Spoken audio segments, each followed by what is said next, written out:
মেহেরপুরে আগাম জাতের গ্রীষ্মকালীন নাসিক জাতের পেঁয়াজ চাষে সফলতা পেয়েছেন কৃষকরা।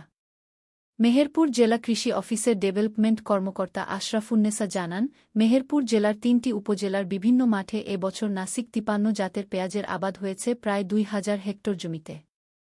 এ জমিতে পেঁয়াজ উৎপাদন হবে প্রায় ৪,৮২০ টন। এক কাঠা জমিতে ৩.৫ থেকে ৪ মণ পেঁয়াজ উৎপাদন হওয়ার আশা চাষিদের, যা জেলার চাহিদার প্রায় ৩ গুণ।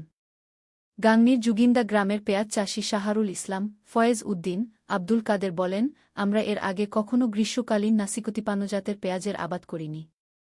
স্থানীয় পলাশীপাড়া সমাজ কল্যাণ সমিতির কৃষি অফিসারের পরামর্শ পেয়ে এ বছর গ্রীষ্মকালীন পেঁয়াজের আবাদ করি।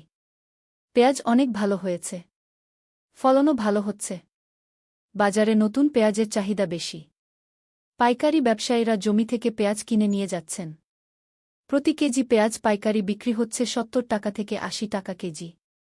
মুজিবনগর গ্রামের কৃষক আক্কাস আলী ও মুক্তার মুন্সি বলেন, ১ বিঘা জমিতে ২ কেজি পেঁয়াজের বীজ বপন করতে হয়।